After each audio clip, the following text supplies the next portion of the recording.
Hello and welcome to Dungeoneered, a podcast dedicated to discussing Dungeons and Dragons. I'm Aaron. And I'm Josh. Let's do this. That was such a smooth intro. I didn't even have my bird yell. And that, well, now she's starting. Yeah, I was didn't like, have why? my bird yell a single time in that. Like when you mention her, But I think- she's gonna just be super know. loud now. Well, no, she only squawked twice. That's only the second time, so we're good. We're good. But I have been doing, for Lukewarm Opens, Halloween stuff, themed things, and so I kind of want to continue that because it's getting super close to Halloween. And one of my family's traditions for Halloween, I guess it's more of like my extended family's tradition, is we get together and we carve pumpkins. And I love carving pumpkins, and then afterwards we eat all the seeds. Do you like pumpkin seeds, Josh? Have you ever had them?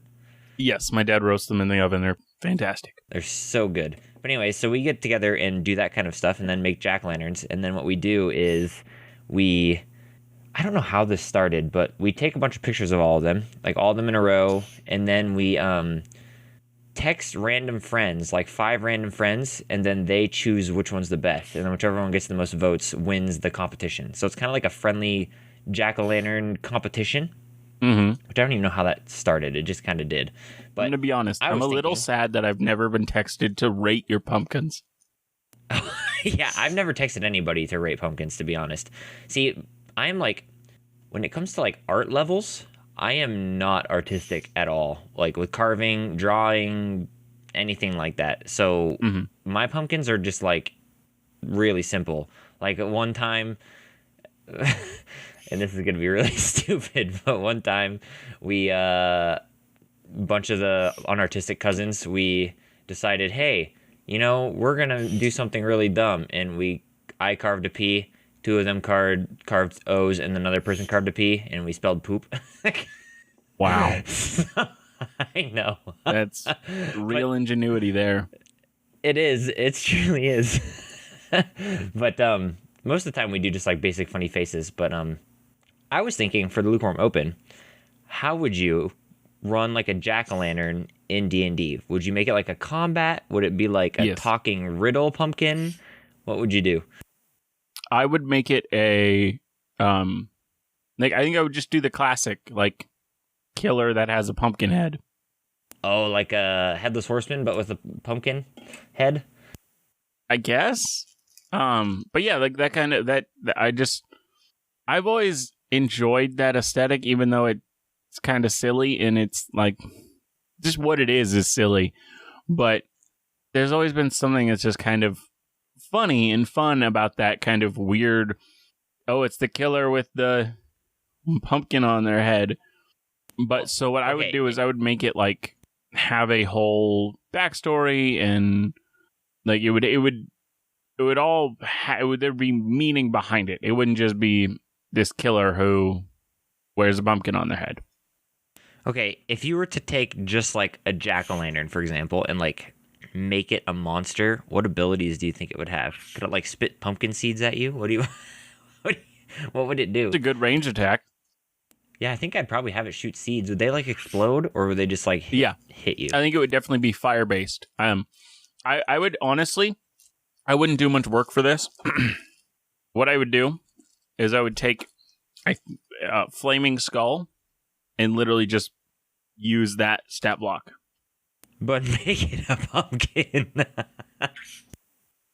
Oh, that'd be so dumb. Honestly, I would make a whole new creature just for fun. I mean, flaming skulls are one of my... I love them. They're so good because they're CR4, so they're not like super high. They're CR4? Yeah. What am I thinking? That's CR18. Is that a demi-lich? Yeah, demi-lich.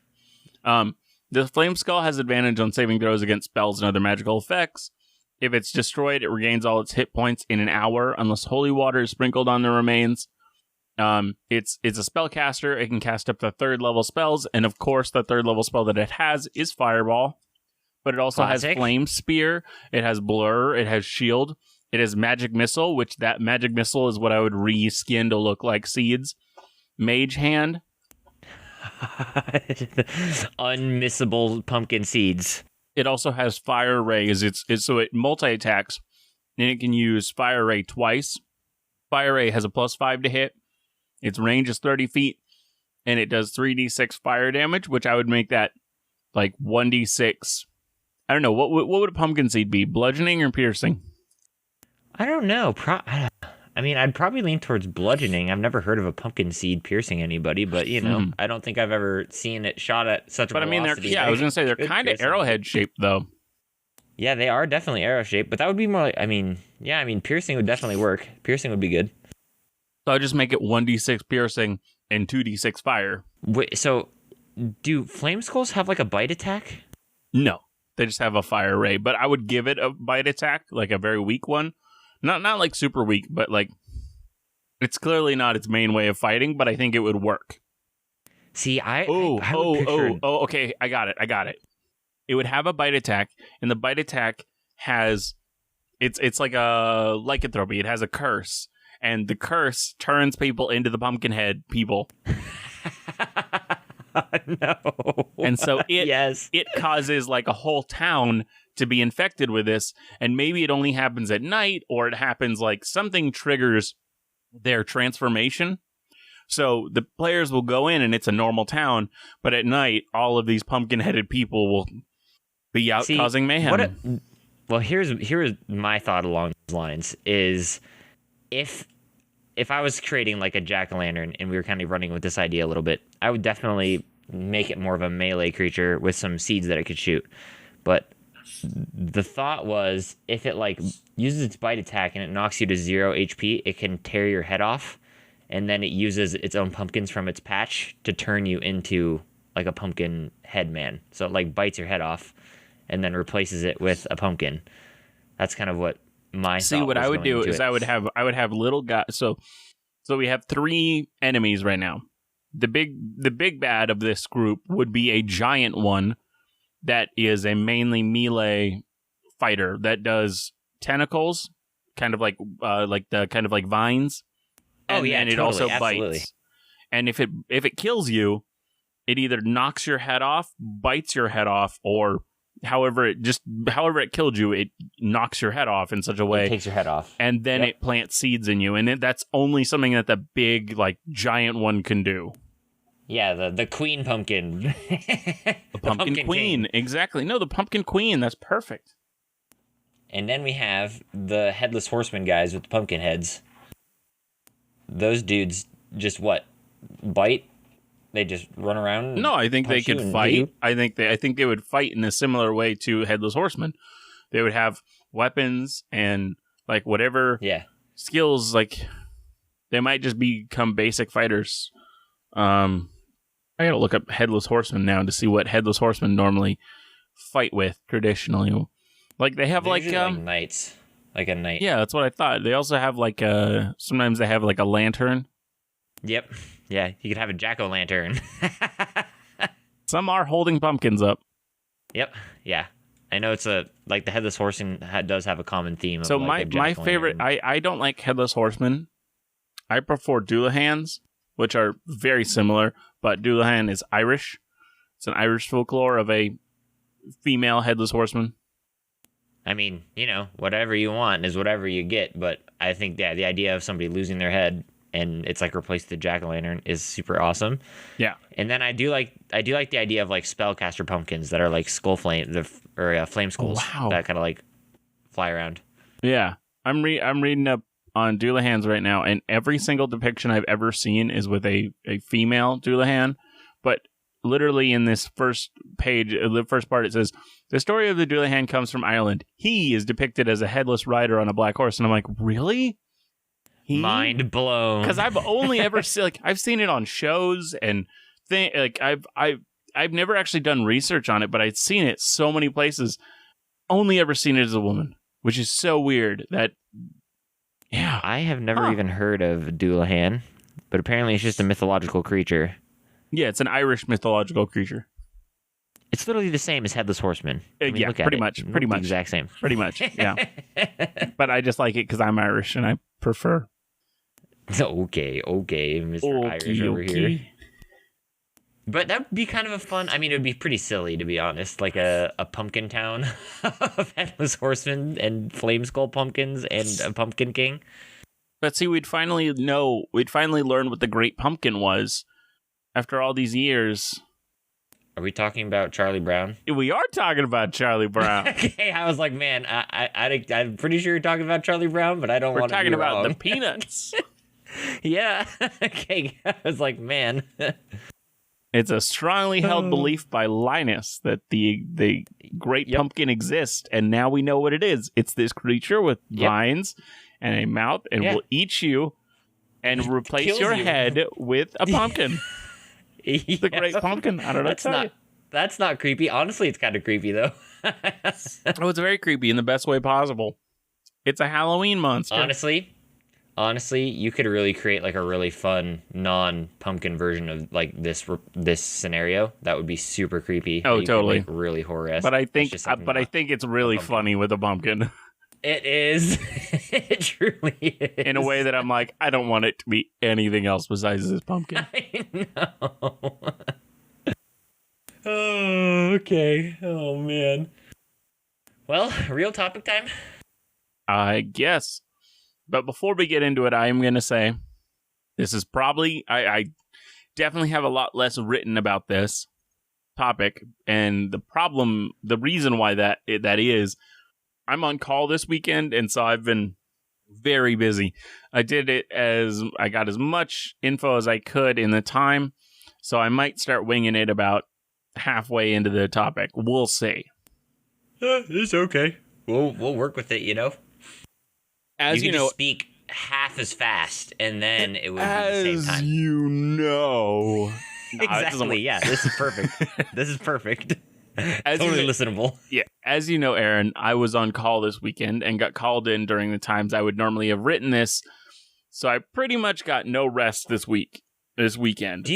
Question about that. Do you get called like once a month? Like, is that like you're on call once a month for the weekend or what? There's about 5 or 6 of us. So it's about once a month to a little less than that.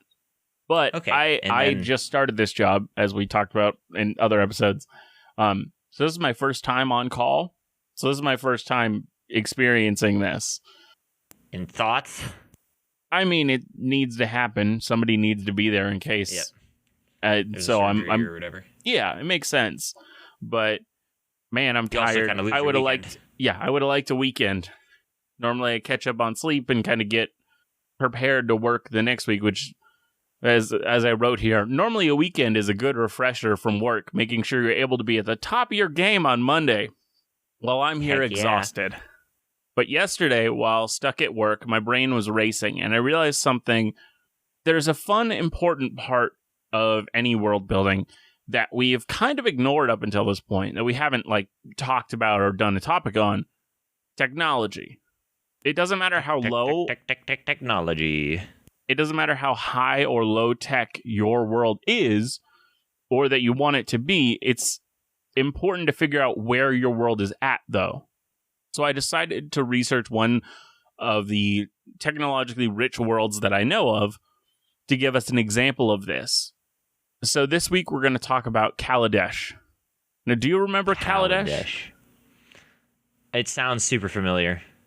So early on, when I was literally in my first campaign, which I was not good at all. Magic the Gathering Kaladesh? Yes. What we're talking about? Yes. Yes. Yeah, okay, I know this. Yeah, that's what I said. So they came out while I was creating stuff for my world and whatnot. They came out with a campaign setting, which was 100% free, and it's still 100% free, for a Magic the Gathering world called Kaladesh. And so I threw it into my world really haphazardly, and I brought the party there, and I rang a bunch of doorbells. Yeah, you did. You irritated a lot of people in Kaladesh. Because you're I don't know what this is. And you just rang a doorbell a million times. And yeah, it was... It was a thing. I was not a good DM back then. But... Oh, boy. But Kaladesh was such an interesting world to me at that time that I was like, man, this is cool. Now, for those of you who don't know, Kaladesh is a world from Wizards of the Coast's other property, Magic the Gathering, as I said. It's a world pretty sparse of actual, magic. But magical energy still exists. So, how in one world they would cast spells and such to make certain effects, in this world, they learn to create incredible machines that harness the energy and can do the same things. Does that make sense? Yeah. So they can pretty much fireball, cast... but you throw a bomb instead. Yeah, so they can pretty much cast spells, quotation marks, by harnessing the magic energy around them, even though their bodies couldn't do that. Like, they couldn't just cast already a spell. makes me think of Fly, but with a jetpack. Yeah. Their magical energy is called Aether. This energy has thoroughly infused with the flora and fauna of the world of Kaladesh, including some of its people. This Aether is actually a magic that resides between the planes, but it seems to seep into each and every plane to an extent. But surprisingly, in Kaladesh, there is a greater amount leaking into it. Now, Aether wasn't always a usable resource, as any attempt early on to use it or refine it into something that could be usable ended explosively. Wait, what does it look like? Does it vary, or is it just like... It's kind of like this blue sludge? It's not really sludge, it's more like blue electricity, like kind of like... If you look up Kaladesh, like, magic, you'll see some pretty cool, like, magical armors, and, like, Kaladesh has, like, the artwork for it is fantastic. And so it kind of all has these, like, veins of, like, blue energy running through it. And it's just, it really, like, it has defined what I think of when I think of, like, a high technological magic, like a high technological fantasy magic world. This is the type of things I imagine. It's all like gold and bronze and flowing really blue cool energy. Super cool looking, I'm not gonna lie. Yeah. I think I remember you had this dude in the campaign, the dude with the, like, gauntlet arm. No, I think I sold the gauntlet arm. Like, that was a thing you could buy. Yeah, I remember that. But yeah. So good times. It was explosive and hard to use until the inventor, Avati Via, discovered a method to not only refine it, but to do so in such a manner that it became surprisingly stable as well. This invention has forever shaped Kaladesh, as they were finally able to use this magical energy, and they jumped at this. To this day, 6 decades later, in Kaladesh, inventors are still trying to one-up each other, creating greater and greater devices. In this world of fantastic machines, there is a city called Gurapur. This city is ruled by a consulate of 11 consuls and countless bureaucrats. The consulate believe an Aether-heavy society, like theirs, should benefit everyone. Is this like society then, like, is Aether, like, do you have to buy it, or is it like... Well, no, so that's what I'm about to get into. Give it to people? Oh, okay. So the consulate believes that an Aether-rich society should benefit everyone in multiple ways. So, like what you were just asking about, they believe it should be distributed amongst everybody. So everybody should have some of it, just like how in most countries they have, like, electricity piped to a lot of houses and things. Yeah. In the same way, they believe Aether should be distributed to all these houses and all these things. And so they created these immense systems to spread it out across the whole city and the kind of outstretching parts of the like outside the city as well, to some farmhouses and things like that. Is this a renewable resource, or is, like, it limited? Do you know? I mean, it's limited, but okay. So it's limited by how much they can refine, but technically there's always some coming in from, because it's this energy that kind of exists between planes. And so it kind of is leaking into different planes, but it's always going to be there between planes. Got it. Okay, got it. So it's constantly filling up with more, but they still have to refine it to make it usable. That makes sense. Now, this consulate doesn't only believe that, like, Aether itself should be spread and widely available. It also believes that the items and inventions made to use it should be widely available and and easily. So that would mean I'd purchasable. get a jetpack if I lived there. I could have a jetpack for free. They Fly want around all in that. my Aether jetpack. Oh, totally. They magic items are incredibly common there because they want it. They want it to be spread out like that. But the problem is, you're not going to find When any everyone's specialty super, items. no one will be. No, not like that. It's more you're never going to find specialty items because they don't want that. When somebody invents something, they heavily pressure them that, hey, make this easily mass producible. Like, don't make your super fancy, most expensive sword possible that only one person can buy and own. Like, make a jetpack that every person, like, we could easily mass produce this and then sell it at a low-ish cost so that if anybody wanted it, they could really work towards it and get it if they really wanted to. Does Kaladesh have like cars and stuff, like flying Aether They have cars flying. too? They have flying ships and things. They don't have like what we would think of as cars, but they have like a lot of golems and flying devices and like what you were saying, jetpacks and things like that. Yes. So it's kind of like a flavored like airship type flavor to it instead of like, like spacecraft or whatever. Yeah.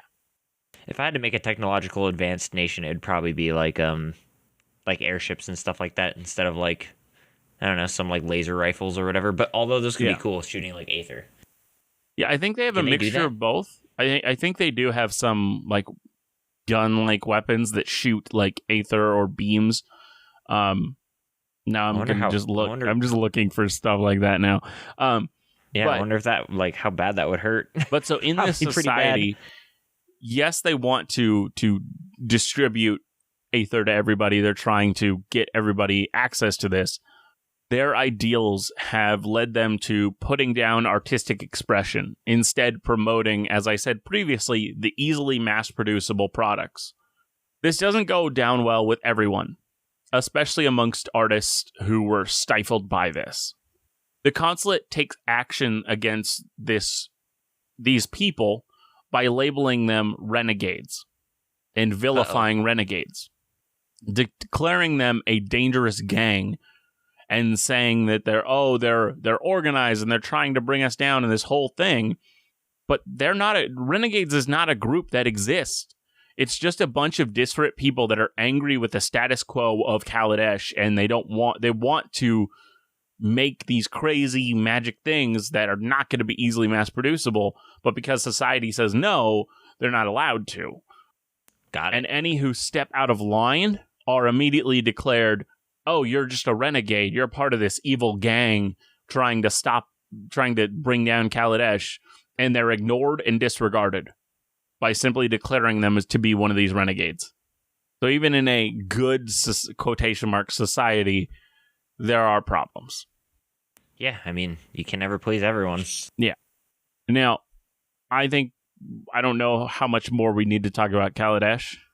I mean, there's a lot of interesting stuff with a revolt and things that happen, but I think now we should look at our Season 3 world and talk about where are we technologically? Like, what kind of technologies do they have? Because when you're making a world and you want it to be realistic, it's not going to have, like, if you say, oh, they're about this level of technology for, like, looking at our world, be like, oh, they're about medieval level technology. There's going to be places where they decided to put more research into, and, like, they're going to have a lot higher, their agricultural technologies way past where we were at the medieval stage, but their weapons are way lower. Like, they're going to have different priorities. And so it wouldn't be just, oh, it's the exact same as medieval Europe. And so, Yeah, like, I mean, it's always an important thing to think about. Yeah, you also have to be careful because, like, magic is a thing in most of our D&D worlds, so 100%. I don't know. You have to figure out how magic impacts, Yeah, so are they growth putting and, more money into researching magic? Are they... I mean, yeah, there's a whole lot of things you have to think out, because, I mean, even timelines do they aren't have going to be the science? same, so... Or do they just ignore it for magic? Like, that's what a lot of people do, is they just say, hey, like, they wouldn't look at things under microscopes, so they wouldn't care about whether this like how to get the best crop out of this thing, and so they wouldn't understand genetics and things like that, and how all these how to make things grow better or things like that, because they would be so focused on, hey, if I just cast this magic spell, everything grows better. So you wouldn't be crossbreeding or anything to get like the perfect plants or anything. You would just cast a spell and make the ground good. Right. So it is kind of a very tricky subject / topic. Yeah. I'm curious though what your thoughts are. One of my favorite themes of a lot of fantasy worlds is like an old civilization that was like ancient technology, and like now there's like ruins here and there, like you can find old ancient technology. What's your thought on that type of world and system? Like there was some sort of horrible calamity that destroyed the ancient civilization, and now there's only like remnants of it left. Yeah, I mean, I definitely think there is a lot of interesting things you can do with that. But I also at times it feels a little too tropey. Oh, this ancient civilization had advanced technology. Like I try to sometimes avoid that, and instead go for like it's like not like super advanced. What it is it's advanced in different ways. So I don't have like this society was 20,000 years ahead of everybody else with their technology. It's more like, oh, this place had advanced military technology. Everything else seems almost backwards. Like everything else is behind where they should have been at this point, where everybody else was like, oh, their agriculture is great and their architecture and things like that are all like growing at these immense rates. Well, this place said, no, we're going to focus only on military technology. And so theirs is like way advanced, but everything else is behind. Yeah, normally, I don't know. Normally I love this trope, first of all, even though it's super, super tropey. It's one of my favorite it's tropes. A very good trope. Because, yeah, I'm way more partial to, I really like medieval fantasy more than I like any kind of sci-fi, even when it involves like just like a high-tech magical society. But I think it's really fun to have a society that's medieval and fantasy, but there once was a society that, or like the entire world even perhaps was once very magically advanced. So I love that. It's one of my favorite tropes in fantasy. And what I normally do with it, and again, this relates to it a lot, is normally what I have happen is very similar to what you were saying, where it's like you kind of focus on one area. But normally what I do is I kind of make it the appearance as if it was advanced, but in reality, it's not like that far advanced. So like maybe there's some magical weapons or something that are not, the same or seen in today's culture. So, or like whatever event happened, like maybe there's an event that like, the classic example would be you have like a really advanced magical society that, they have like hovercraft type thing where they, use some sort of magical current to like fly things. And there was some sort of like event that either diminished magical power or like stopped magical power. And like the society essentially collapsed and crumbled because they were so dependent on magical power. So then like when people find it, they can still, there's certain sections and things they can use, but it doesn't feel like it's so advanced because it's like, oh yeah, they just use like a magical current to make this thing light up or whatever. So that's kind of how I normally do it, and I think it's such a fun concept. I like that idea that you had, because I mean that I love having the thing that they are advanced in somehow lead to their downfall. Like they became too reliant on this, or they became too reliant on that, and it just kind of leads to them, when that all of a sudden stops working in the way that they hoped or they were using it as, they started declining in a way that then, if they were like high military and they were like super powerful and they kind of took over large areas, as they started to decline because this one thing they relied on isn't as powerful or isn't as helpful anymore, that the rest rise up and take them out. Well, yeah, like just imagine if like Kaladesh, for example, just all of a sudden the Aether just stopped leaking into the world. And then all of a sudden they're like, well, shoot, like, oh no, our society is going to like, shut down pretty much because we're so reliant on it. Yes. Like that type of thing is really, really fun. The other trope that's used a ton in fantasy also, and I think I'd like this one less, but it's very similar along the same veins. You have like an ancient civilization, and they become so strong and so powerful that they want to like challenge the gods or whatever, and then the gods like smite them and destroy them.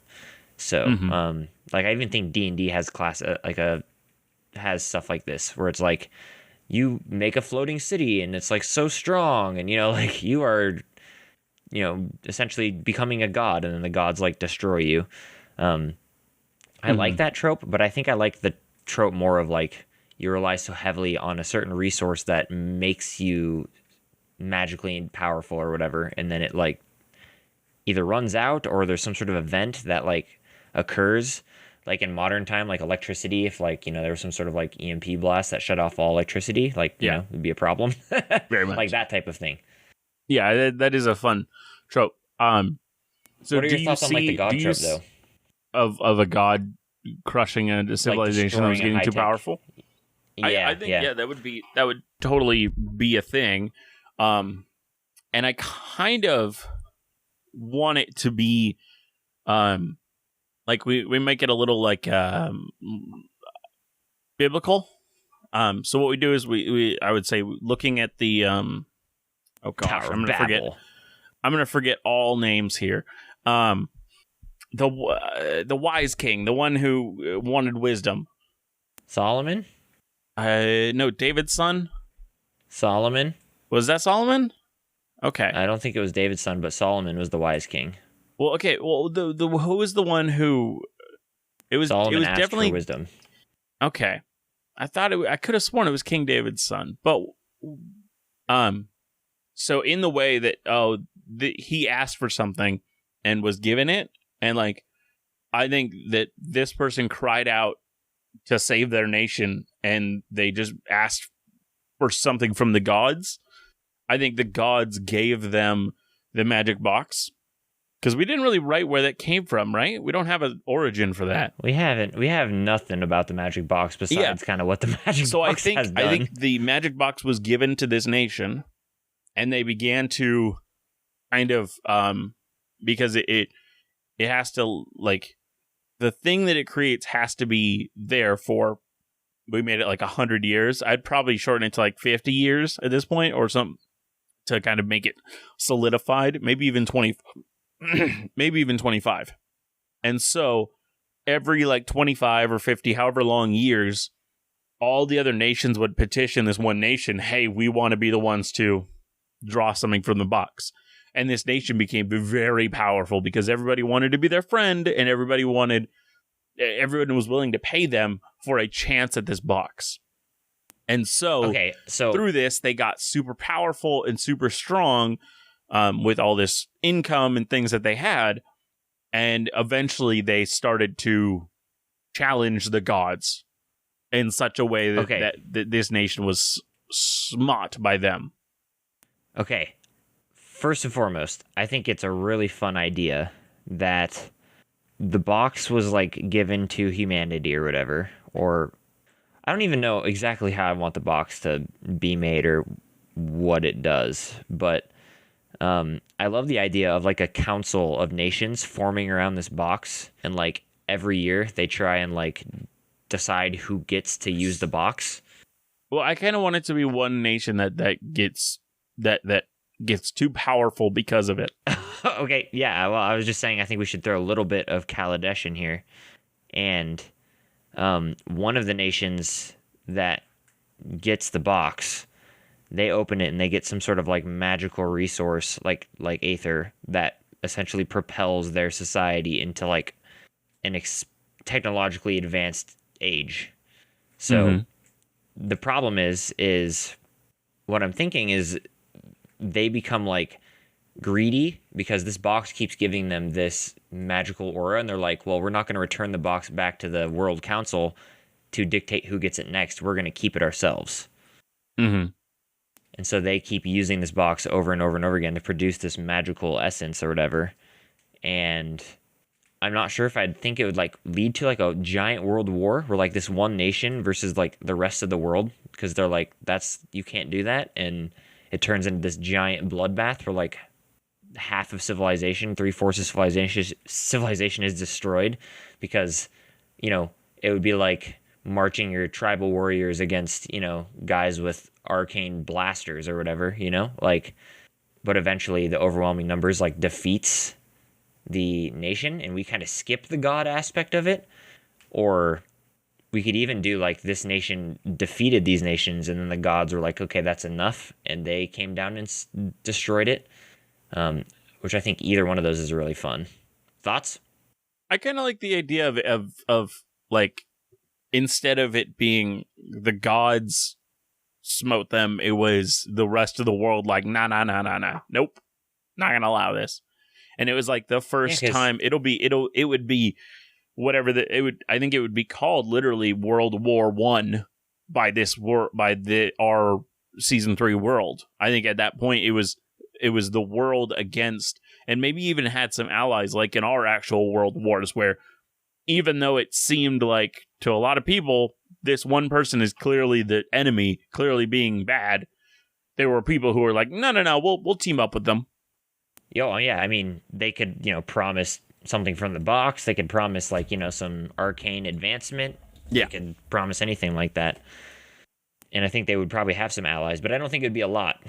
Yeah.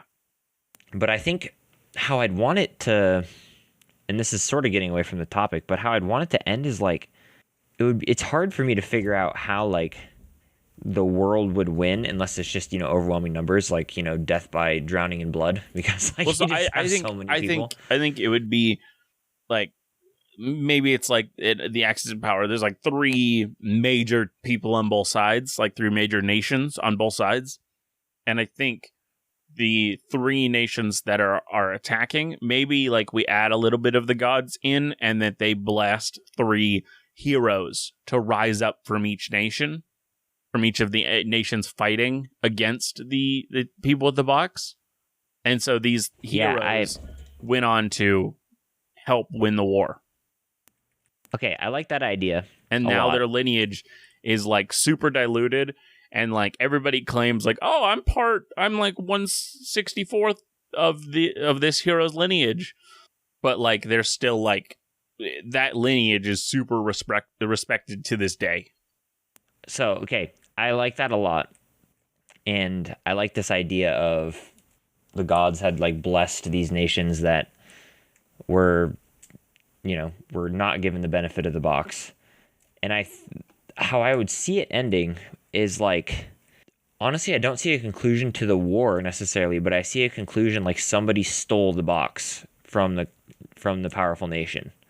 Like, almost like a Frodo in the Ring type thing, where like they have a big battle, and they use that as like the opportunity for like one of these people who's been blessed to like maybe he's like a trickster cleric type deal, and that he is able to sneak in and like steal this box and shut off their supply of whatever arcane thing they're using.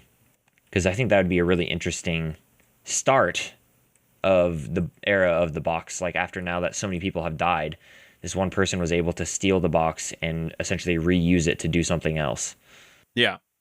And that kind of starts the whole era of whatever this box is. Now I think one of there was a prophecy in our world that would declare that from the lineages of these heroes would once again rise heroes to save the world from calamity once more. And I think that you could have the party have some of the people with these lineages. Like, totally. Maybe even it's so diluted at this point that nobody, like, even like some people don't even know that they are of these lineages. And like at some point, like some sort of like holy churches that hold these people up in high regard would even like have some sort of test and be like, oh, you're of this lineage or whatever. Like, and they would be discovered that the PCs are. Yeah, I mean, I could definitely see that being something that happened for sure. I think even more so, there could even be like a church of the lineage where like the church is like dedicated to finding people of the lineage, which would be really interesting. It'd be a totally different because concept they want to find the heroes that will one day follow this prophesied path. Right.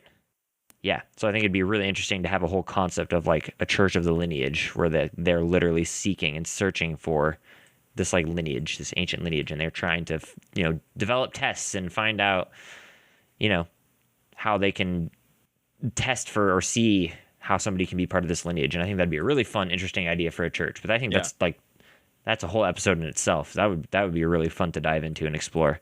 It would. Definitely. But I kind of wanted to get a little bit into this, possibly next week. But I wanted to get into a little bit like what would this nation look like? Like if they had the box and they got blessed with some sort of arcane power or whatever, what would they look like? What would you want them to look like? Like airships type deal with like brass and bronze and gold, like kind of like a Kaladesh looking thing, or would you want it to be more like? Need to be like? Could it be more of a Well, so we did say that when the box is in your land, it like thoroughly it increases crops and like it blesses the land by just being there. Right. Because we have that place where when it was buried, they began to have these like excessive amounts of sorcerers and stuff. Right. And so that could be part of the quotation marks blessing. Yeah, I mean, there's a part of me that would like. They're not super advanced that way. They're super advanced when it comes to magic. Right. There's a part of me that would like want it to look somewhat normal, if that makes like sense. Like stone castles still, and like wooden and thatched roofed houses. Yeah, it's kind of what I was meaning. Where it's more that they are magically blessed, not like their situation doesn't look better. Like they don't have advanced technologies that like are like clearly visible. It's like, hey, we're advanced in magic. We are very good at sustaining ourselves and doing these other things. See, but there's something that I want it to be noticeable though. Like I think I want it to be some sort of like literal like resource that like they're using that they're like farming to make magical, constructs or something, or magical, ships and stuff like that the rest of the world just doesn't have access to. So like airships, like they're using it to like make them float. I even could see like golems and stuff like that they've used to like constructs that they've kind of created out of stone and wood, but they're like, held together by this arcane energy that they've been blessed with. And then I was even thinking like maybe even some of their cities are like partially floating, like maybe not a lot, but like I think it'd be really interesting because like there's a part of me that wants it to be city look like. Well, how I was thinking is like if you were to come into a valley, and you know how oftentimes in the bottom of a valley there's like really deep fog and like clouds essentially, and like some of these cities would be like floating on some of those, like not very far up off the ground, but like they've been experimenting with lifting different parts of cities off grounds. So like there's evidence that things can change, like or like cities have lights, like they have magical lights that are floating everywhere. So, okay, and stuff so like what I'm thinking, because I like that idea that it's just like on the fog and whatnot. I think what they did was to make it float is they found that it still requires something to rest on, a foundation. So what they did was they found out how to change the structure of fog, and they solidified it. And they built on top of it, like cloud giants can do. Yep. But exactly. And so maybe they even stole it from, like they researched cloud giants to figure out how to do that. But whatever it is, I think they did it. They and they've using whatever arcane energy they've gotten to do such a thing. Yes, totally. And then other things like magical lights, where like lights are like street lights but with magic. And then like carts that instead of pulled by horses are just like moving with arcane like magic, but they look like normal wooden carts, but they can like move with magic. So there's like evidences of like technology and like magical technology, but like it's still the same stuff that everybody else has. It's just now upgraded with magic. So even maybe like castle walls, like are like infused with magical power as well. So even like if you're close, you can like see little like currents of magic like in between the stones that are like solidifying and making it stronger. Yeah, I was gonna say. So one of the effects of magic in D&D, when you enchant something, it becomes really hard to break it. It becomes like immensely harder.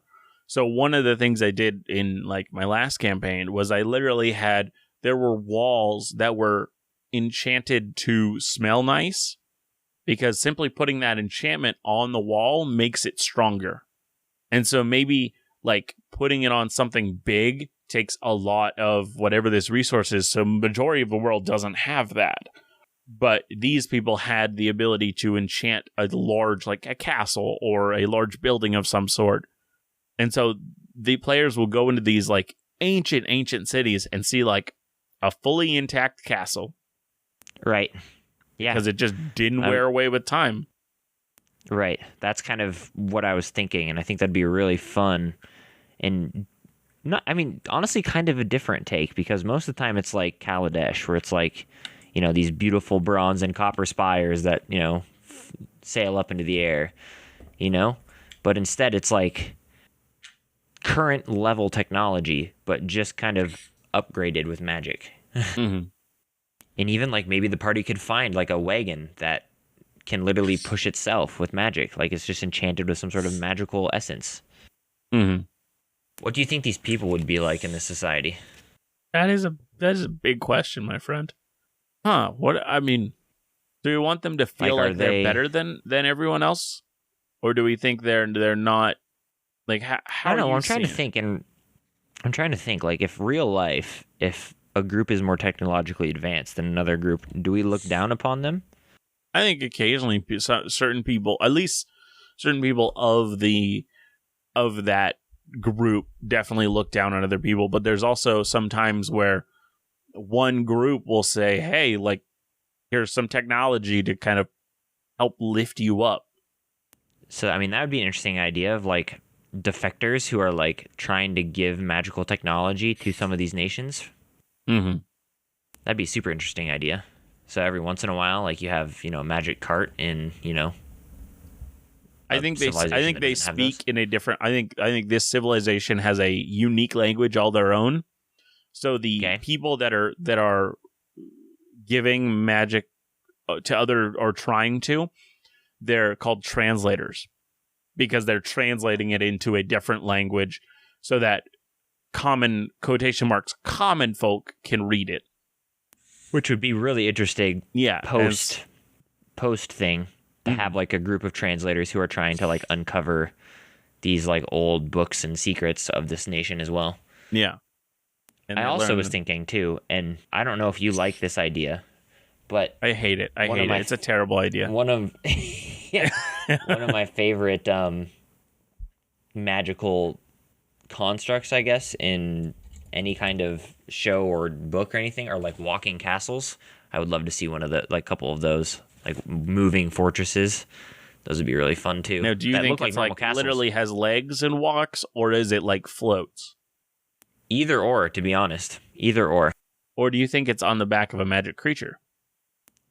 That too. That works as well. But I just love that concept of like castles, like a few castles that are like war machines that are able to move and like plant themselves down. Mm-hmm. And maybe like currently in the world, like one of them is being excavated out from like a pile of dirt, you know, like from the dirt, and they're trying to figure out how to make it move and work. Mm.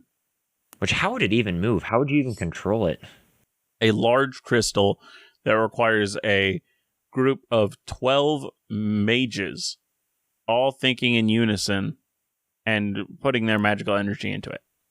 And it like shifts and moves the crystal that makes the castle move. Yeah, so they're kind of like meditating around it, and their consciousness kind of expands to to see literally the whole castle, the whole whatever it is that's moving, whether it's a city or just a castle. And well, yeah, I was thinking like they use the like magic aether to like make lines and runes across, and you can like see through them, and so you can like feel the city through them and be able to move it and shift it with them. Mm-hmm. Oh, hold on. Do you think this is not a moving city? Like, it doesn't physically move? Well, what it does is it can adjust itself. So buildings can be created through this. You can move streets I like around. that idea.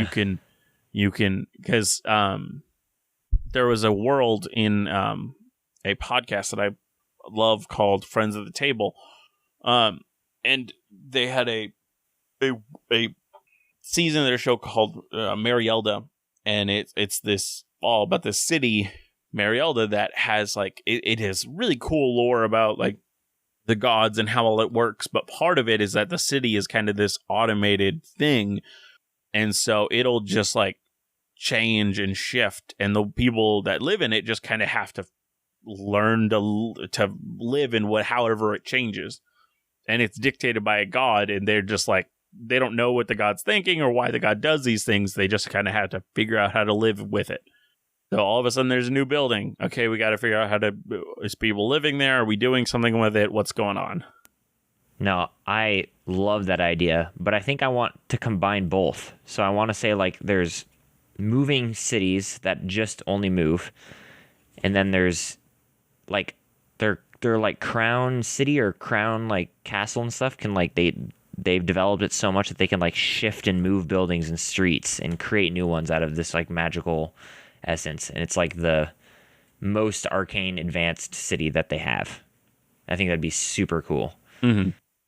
I love that idea. Or they can like, the casters can like focus around this magical current, and it can like build things out of stone and shape the city itself with like, if people focus on it, which would be super fun. Yeah. And like I said, maybe in current times, that's the place that's uncovered and people are trying to figure out how the heck this thing works and how to make it, how do we get this thing to work? Can it work? I think that'd be a really fun little, interesting side quest. Yeah. Or even if it's not like a full side quest, just literally having the players come just across something in the world. Yeah. The players are like searching through the castle or whatever, or the city, and they find this thing, and then they like can like feel it trying to form a connection, and they can like figure it out, but they can't like use it because they need way more people to actually use it. But they like can experience their conscience going and like almost being able to explore the city by just sitting in this room. Yeah. Like I was saying, there's like arcane lines that you can like follow and see through them and like move through them without yourself moving. Like your conscious moves through them, and you can like see through them. And that's how they move the city too, where like they can move the lines and they can see where the city is heading, and then they kind of like shift and move the whole city. I think it'd be really cool. It would be, yeah. Man, that'd be so fun. That's super cool. I like that a lot, actually. Me too, yeah. But the people, I still want to talk a little bit about the people. I think I like the idea of them having like their own language that they've developed. Mm. I honestly don't really think that I would see them as like pompous or arrogant or mean or anything. Yeah. I mean, I'm just trying to think of something unique. Like I'm trying to think of like how this would shape a society having. Well, my first thought, and this might not have to deal with like personalities of people, but like clothing would all be intertwined, and maybe they figured out how to refine some of this magical energy into a physical form, and like this physical form has also been manipulated, and so it's literally threaded into their clothes, and they can change what their clothes appear as by like. Right. In the same way that you can kind of look throughout the city, you can alter your clothes. Yeah, well, that's what I was thinking. And like, they can keep warmth in. They can, keep cold out easier. They can keep you cool in summer sometimes because of these magical like lines. But then there was a part of me that just all of a sudden went to, what if that was their downfall? Like one of these especially blessed people from the divine, like took over the control center of it and was able to like collapse the whole entire society. Mm-hmm. Instead of just shutting the box. So whatever this adventuring party, these blessed people, what they did was they moved in and just started destroying the city from within from this gem. Literally deconstructing it before people's eyes. Right. And because they were like divinely blessed, only 3 of them could, were able to focus on it. and Yes. bring down the whole entire place, which is really cool. It is.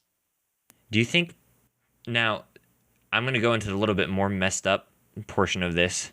Do you think anybody would have tried to, like, infuse humans with this and, like, create, like, monstrosities with this that, like, were made of partial arcane energy? I mean, think it's they hard to see did, that they but I don't wouldn't, think it right? was ever successful. Yeah, I like that. But I think what happened is they tried, like, oh, let's see if we can, like, regrow a limb, or like do, like, so they took, like, oh, soldiers wounded in war, and see if we could, like, and they used it as kind of like a Captain America like thing, like, oh, we'll make you stronger, better, and faster. We're making super soldiers, but it always ended horribly. and maybe No. our society that's using this arcane drug, maybe the drug is like a remnant of what the box produced. Oh, And I so, love that. yeah, so like it's still around, and this person has discovered it or is using it somehow to. Yeah. Or found a way to, I like, see. oh, okay. I think what happened was, that's really good. I think I know what it is. So around the time that it actually existed, there was definitely some drug like uses of it, where people would use it to kind of get higher, or like just recreationally like that. Yep, or even magically powerful. Yeah, I think it had magical benefits for sure back then too. I think what happened was somebody was like, we got to create this cheaper and more of it, because it actually used this really precious resource up, and they're like, let's try to figure out a way to do it without using a lot of this resource. And so they came up with this really cheap version, and that didn't actually use very much of this resource at all, if any at all. And so that recipe has stuck around because it didn't actually require this energy. And so it's this real cheap, almost knockoff version of what they once had. Yeah. It's no longer like a pure substance of it. Mm-hmm. And he is able to create it and essentially reuse it now. Yeah. Which I think is really, really fun. Yeah. No, that's awesome. Well, I think this is an interesting, fun episode. Yeah. This is definitely kind of took a turn where I wasn't 100% expecting, to be honest. Yeah. Now, this is episode 57 of Dungeoneered, right? Dang. I think so. I think so, yeah. I think so. 57, yep. Thank you all for listening. I hope you enjoyed what we created, and I hope it inspires you to build and create stuff for your own world that's weird like this. If you want to write to us to ask us questions, suggest lukewarm opens, or anything, just write to us at dungeoneered@hotmail.com. You could also tweet at us on at dungeoneered on Twitter. If you listen to us on any podcast, on any apps that have ratings and reviews, write us a review. Let us know what you think of the show. It really helps show more engagement with the show. Anything you can think of, Aaron? No, I don't think so. I think that's it. Cool. Well, always remember to be the sharpest barrel in the bunch. See you next time. Bye.